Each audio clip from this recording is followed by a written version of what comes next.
Raymond, good morning. Good morning. How are you this morning? I'm doing very, very well. Yes, I can tell. You do sound like you're doing very well. Would it be perhaps because one of your favorite people is coming into the studio today? Yes, wonderful. I mean, Professor Rita Mensah is super woman by all standards and qualifications. She is. You know, I remember when I was in Wesley Girls and she used to come and visit her daughter at that time, and I would, from a distance stand and be like, wow, this woman is amazing, because she always, had a lot to say, and she would be encouraging, us to learn and be good children, and and it's really amazing that today I get to sit opposite her and Papaya asked me to ask whether you took the encouragement.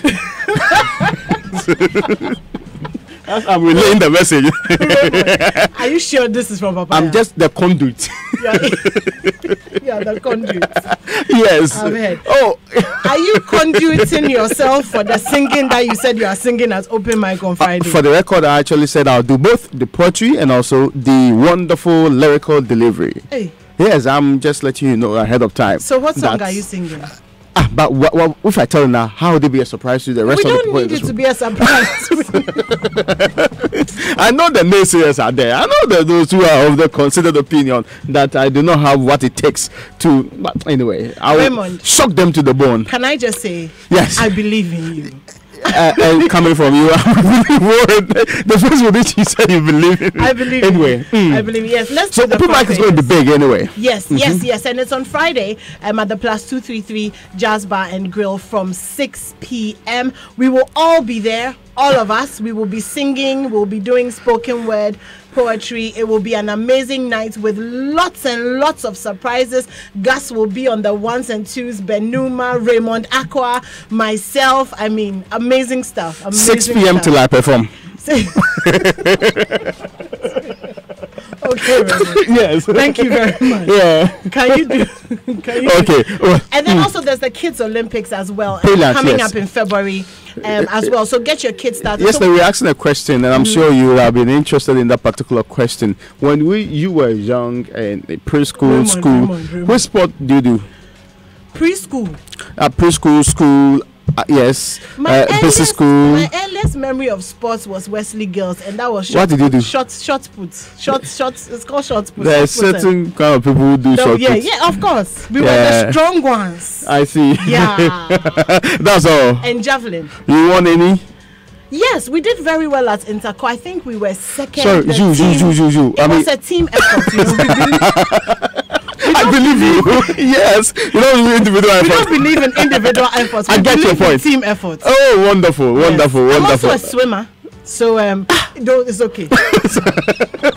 Please, the headline. Okay, now the Ghanaian Times is reporting this morning that government to commit more funds for STI to drive Ghana beyond aid agenda. That's on the front page with minority calls for arrest of Kennedy Japan and police quiz Nyantechi Japan, and this is all over the murder of the very gentleman private investigator worked closely with ANAS on most of the projects that we've come to know as outstanding and extraordinary, and this is Swally in this case. Okay, on the back page of the Daily Graphic, Danish charity presents medication to Wenchi Methodist Hospital. SNIT donates to National Pensioners Association. And on the front page, let's join hands to harness science, technology, and innovation for development. That's according to President Akufo-Addo. I'm a victim of indecent haste. That's according to the Heritage Bank founder. Gariba competes in Global Teacher Prize this year, and police interrogate Kwesi Nyantechi and Kennedy Ejapong in connection with the death of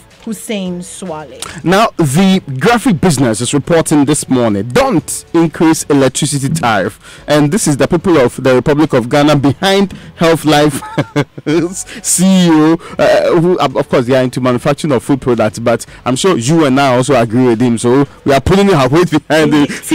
Yes. Thank you for speaking for us. And the Ghana Amalgamated Trust will preserve indigenous ownership of banks. That's according to Professor Putakote. Good morning, Prof. And no more oil for money for free SHS. That's according to a report. That's on the front page of the Graphic Business. Oh, that's serious. So where's the funding going to come from? We have several alternative sources for funding. We've always had money, and if I can quote the Vice President, there's money in this country. There's money in this country. Yes. All right. On the front page of the Chronicle, government votes 2.5% of GDP for research. Court orders Cocoa Board to produce reports on missing documents. NDC MPs descend on Ajepong over Swale's murder. Now, the Daily Guide is reporting this morning, Nana looks beyond aid and NDC primary back on. And we know that they are doing vetting today. And of course, I mean, there's some arrangement reached on what's supposed to be the way forward. And hope for Mesgold customers. Ioko seizes Nam1 mansions and cars, and that's on the front page with other stories like the Volta Regional Police boss transferred over Alavanyo gangs. And that's what's being reported here. But I'm sure you know of the story where there were some deaths, 4 of them. Yes. And this morning we gave you the updates. And people in the area says that transfer does not solve the problem. No, it doesn't. And of course, the regional minister is also saying that the transfer does not stop the current investigations to unravel what really happened in Alavanyo, whether the police was complicit or some other people could be held responsible for the act in this particular case. But there's more on the front page of the Daily Guide. It says Supreme Court suspends Woyome property case, and the almost 10 million property we're looking at in this case is supposed to help us reduce almost 20 or so. We choose amount of money from Woyome who we have been we have had very little success in retrieving money from the bank. It's been how many years, Raymond? Yeah, okay, so right from 2013. Right from 2013. 6 years. Yes, and it's just for 51 million. Oh, we've been scratching surface. 2, 3, 2, 3, 4, 2, 3, 4. We never got into the 20, 30s and 40 millions. Anyway, but CID probing Kejapo is also on the front page of the Daily Guide. Okay, on the front page of the New Crusading Guide. I think Kennedy Japan is on all the front pages this morning. Confusion rocks concerned teachers union. Members demand resignation of president. We must be less dependent on foreign influence. That's according to President Akufo-Addo. And AU Village residents resist ejection after nearly 4 years of non-payment of rent. Now, the Finder is reporting this morning very sad news. We're dating back to 2018. One of the worst things that happened is that 2,341 people have been killed in 2018. And let's be clear, this is only true road accidents. This number of people are more than the students in Presbyterian Boys Secondary School. That's a lot. That should tell you the number of people we are dealing with. That the entire school, wow, is virtually the number of people we lost in 2018 alone. To road accidents. Yes, I'll tell you more about that later on. But economic transformation hinges on science and technology. That's what the president has been talking about. And Vice President Bawumia is advocating some inclusive governance in Africa, and that's very, very important too. Bloomberg AMA Road Safety Initiative is yielding some results. That's also on the front page of the Finder this morning. On the front page of the Daily Statesman, President identifies growth pillars for science and technology. NDC front fractures. Rawlings-led breakaway faction is ready to fight Mahama. And JDM Outdoors new militia campaigned openly in the eastern region. That's the front page of the Daily Statesman. And that's it for the newspapers. Now, Raymond, we've been talking about having Professor Henrietta Mensah-Bonsu in the studio this morning. Yes. Which I'm very excited about. And she's been speaking. So we know that last week, Thursday, she was sworn into office as the president of the Ghana Academy of Arts and Sciences. We know that she is the 3rd female to ever assume this high position. And we're very, very proud, and congratulations as we wait for you to get here so that we can have a deeper conversation. She's also the 17th occupant of the seat. Now, there's a story on it in the graphic, and the part that interests me is when she was speaking, she said that the future of the Ghana Academy of Arts and Sciences would be secured by grooming younger scholars to take over from the aging members when they eventually go out of service, which suggests that maybe there perhaps is a little bit of a gap between the older members and then the new younger scholars who are coming in. And she also says that people really need to have expertise to be part of this fellowship membership, and also because they're affecting policy decisions, and so they need to be relevant. And the question has come up about how relevant the Ghana Academy of Arts and Sciences is in relation to policy making, influencing democracy, and all of those things. And so we're looking forward to that conversation. Brilliant. I'm sure that will feature big time on the play. And she's not one of those lame ducks. She's not one of those people that believes in making the institution a talk shop and all of those things. So we'll see how the transformation agenda will go. And you were talking about the academy and the gap. I think that there's really a problem in this country there's a huge grouping of people who are professors in a very old age, and the younger ones fill in the gap. So you can count a few professors who are under 40 in this country. That's where the problem is. And this is proper professor, regardless of whether it's associate professor or not. Yeah. And that's where the difficulty really is. I don't know if people are losing interest in academia. I mean, perhaps. Because, to be fair, I think that for a pretty younger population, the quest to be comfortable would have to be managed with the quest to gain knowledge. Yeah. Because there was a generation some time ago who were only interested in imparting knowledge, which was very noble, which was very great. But now, you need cash more, you need, it's a balance. And when you look at the jobs, I'm trying to remember what it's called.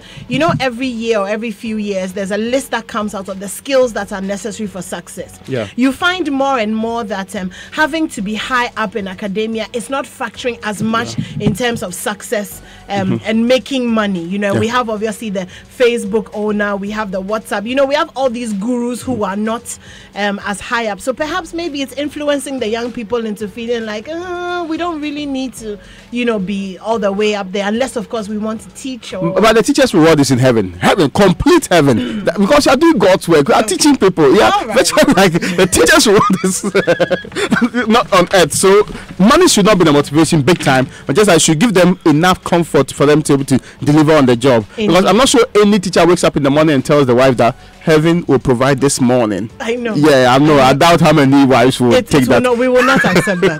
That's the problem. We will not accept that. Let me bring you that particular story. Yes. And I did tell you that 2,341 Ghanaians died in 2018, not from any disease. It was just from road accidents in one way or the other. Now, this is an increase of 12.7% compared to the 2017 figure. So in 2017, it was 2,076. Again, when you compare this, and more men are dying than women in the country, even though there are more women than men in the country. So that's very unfortunate. Yeah, 1,796. When you say it's unfortunate, does that mean that more women should have? I'm thinking about the marriage ratio already. Oh, yeah, it is unbalanced. I get you. So if the men are, but the point is not that should be dying. Yes, that's true. No, so 1,796 men died last year, compared to the 545 women who died within the same period. And we're talking about 13,677 injured in accidents alone. And that should tell you, when you have 13 people who are going through accidents and actually having different degrees of injury, it's a burden on your healthcare system. Your rather fragile healthcare system, which doesn't have so many beds available at all times, whose emergency and acute care system is not as powerful as we want it to be. So you see how serious the matter is. Yeah. Yes, in this particular case. And imagine that workers and all the other people have to stay home and deal with their injuries before they get back to work. Yeah. It affects productivity too. So that's the other point that we should be looking at keenly. And the number of injuries also increased by 12% in this case. Now, the only rather decrease in this case is the pedestrians who were killed. So even though the number of pedestrians who had accidents increased, the number of pedestrians who died as a result of the accident decreased in this case. We're talking about 795. This is compared 2018 to 2017. What do you think accounts for the decrease? I mean, it could be that perhaps pedestrians are taking more information from the various institutions and becoming more careful. People are not just crossing roads anyhow. And the worst of all of this is when you are sitting or somewhere minding your business or working or somewhere, then somebody strays off the main road and gets. I mean, I don't know how you account for that, but I pray that God doesn't make people get involved in all of that consistently. That's why when you start the new year, you have to pray, say this state runs on prayer. Now, the other point is that there were 22,000 vehicles involved in accidents, and this is compared to, of course, this is also an increase of some 7%. But one other point you should take note is that we had 3,903 motorcycles being involved in the accident. This is an increase of 12% again. That's a phenomenon that we should be able to deal with. Now, we know for a fact that our road traffic regulation says that we cannot do Okada, that means commercial, what they call it, motorcycle, be used for commercial purpose. We cannot pretend it's not happening today. People are using it, it's faster, it's more effective, and the risk is higher on the note anyway. There was this study about which transportation system actually poses the highest risk. Motorcycles led it. Yeah. And the tendency that might die out of a motorcycle accident is way higher than compared to any of the other ones too. Because Raymond, the way that they drive, they maneuver in traffic, they don't obey the traffic lights. It's like they're a law unto themselves. Very good. And the police watch them. pass. They watch them go through the corners. They see them and yet do very little about it. If you are a policeman and you are standing at a junction, you don't have a motor, you don't have a car, and the Okada driver speeds past you, what are you going to do apart from shout? They have cameras in all the most important intersections in the country. Let's not forget it. Almost 10,000, what they call it, cameras in Accra. But how do you follow up? Because all the that you need police to are do is taking you the capture the registration. picture. No, not even registration. You know the person that's on the, what they call it, bike. You give the indication to the next set of people in the next junctions because they have intercom or communication systems available If to the them. batteries are not dead. No, why are you? why are you destroying I'm the saying this because it sounds simple, but it's not being done. Yeah, but private vehicles involved in accidents also increased, and I'm ignoring your police attack, but I'm moving on to talk about the fact that 18% increase in private vehicles were involved in accidents, and that's very reckless compared to the fact that only 8,000, so 9,691 private vehicles were involved in accidents. 8,431 were involved in accidents. When it comes to the commercial vehicles, I mean, the presumption has been that those who drive the commercial vehicles are not as educated as some of you who have all of the degrees in the world, and yet are very reckless on the somehow I would not be surprised if it has a lot to do with our phones and technology, because a lot of people you find are texting and driving. There's somebody that I know every day have to fight with over, put the phone down. Texting and driving. Yes. I don't know why people do that. I don't know why we do that. Now, there's also one about, I mean, Eastern region topping the deaths in this case. Greater Accra actually tops pedestrian killings, and this is 223. All of this, the National Road Safety Commission, which we have heaped all the blame on in times past, is seeking a review of its mandate so that it can punish people for engaging in the act. I do not know how that sits with the mandate of the MTTD, which is according to the LI 2180 road traffic regulations, expected to do some of these things. But regardless of how we go about this, we cannot lose more than 2,000 people in the country. This is the biggest killer of Ghanaians. Yeah, definitely. And so that's the story. So 2,341 people killed in 2018 just by road accidents. Alone. I'm moving on to this story, the continuation of the story. Good morning, Mr. Elvis Kwashi. Very nice of you to He's join monitoring right here. This is subliminal pressure. Yeah. I mean, this is intimidating. Normally he pressurizes from outside, but today is pressurizing from inside. Please invite him to come and say something. Okay. So let's move on to this story about which we've been following. Now we know that the police has interrogated Kwesi Nyantakyi and Kennedy Agyapong in connection with the death of Hussein Suale. So they've both been invited. They've both issued their statements. Now what's happening is that the minority is calling for the arrest of Kennedy Agyapong, and what they're saying is that Mr. Agyapong's conduct makes him responsible criminally over the death of Ahmed. They're saying that he caused harm, attempted murder by instigating the public, by reaching out to the public to visit the indicated violence on Mr. Hussein Suale, and therefore they want him arrested. This is the minority. The government have spoken, and the government is saying that please let us leave the CID, let us leave the police alone so that they can have, they can do this investigation in a way that is proper and in a way that will actually hold its weight if it goes to court, as opposed to, just calling for this and calling for that.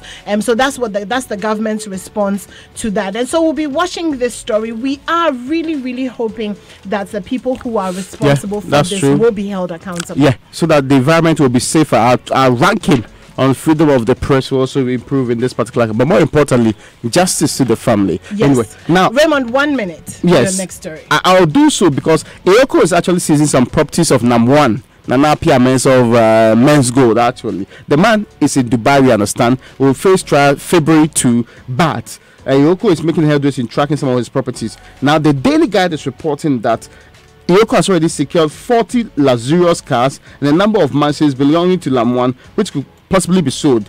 There's also a deep throat source they are quoting, which says that now, prior to his trip to Dubai on December 7th, he pleaded with the EOCO to sell his properties to pay the customers in this case. So the man is making some overtures to make sure that those who are worried, because if you heard the customers, right, they said, we are not really interested in the guy's arrest though. We just want our money. It's just like the Havana people, we are not interested in the transfer. We just want justice. So in this particular case, is some hope that 40 plus some mansions will go along the line. We also heard some time ago, I don't know how true that's supposed to be, that some of the buildings and properties did not belong to him.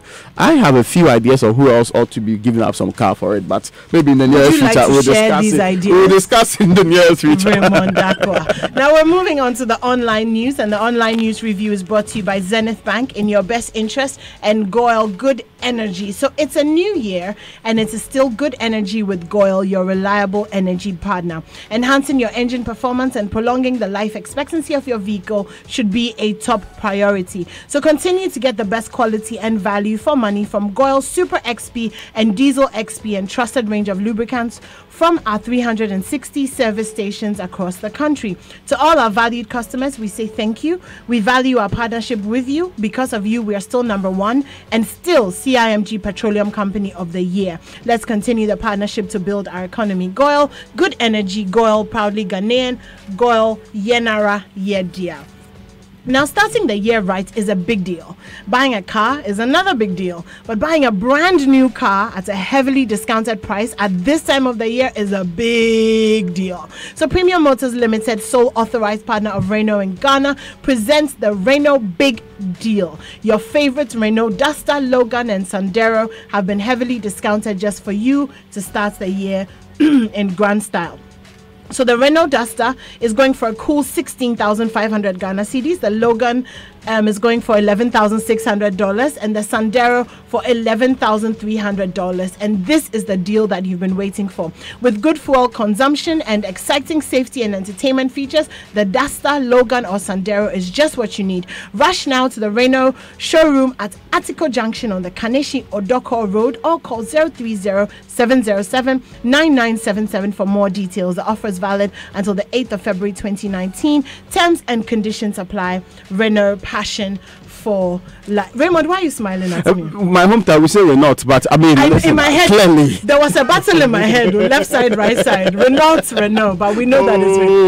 I'm going to the online review. Adum Online, Hussein Swale's murder, Anas, according to Anas, according to a lawyer, Anas and everybody else is a suspect. So senior lecturer of the Ghana School of Law, Maxwell Opoku Ajiman, has asked the Ghana police that they shouldn't leave anybody out in solving the murder of the late investigative journalist Ahmed Hussein Swale. He says that everyone who has been investigated by Hussein should be added to the investigations list to ascertain the perpetrators behind his gruesome assassination.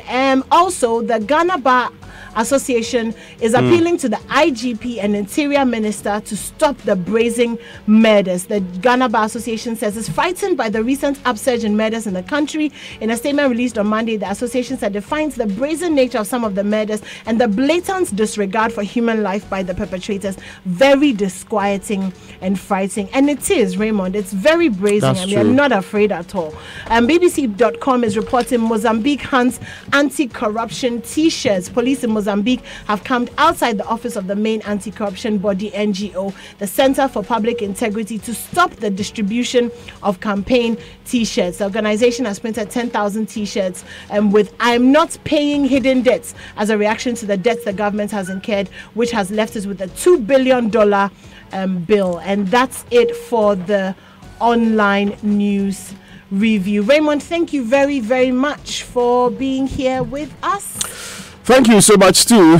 I'm looking forward to the interview later on. Yes, and so am I. And also looking forward to the Kids Olympics. So this is what you're doing. If your child is a budding sports talent, if he's a healthy competitor, and most importantly, between the ages of 5 and 12 years, then your child could be the next global sporting icon. That journey to greatness begins at the maiden edition of the Joy FM Kids Olympics. 3 Saturdays of absolute fun and healthy competition: athletics, table tennis, swimming, football, basketball, and taekwondo on the 9th, 16th, and the 23rd of February. All you need to do is log on to myjoyonline.com to register. You can also pick up a form from the front desk of Joy FM or get a copy of Junior Graphic for the registration form. For more information, call 02-444-71402 or 024-986-2903. The Joy FM Kids Olympics, where the search for the next global sports and icon begins. We're going to take a few messages and then the BBC.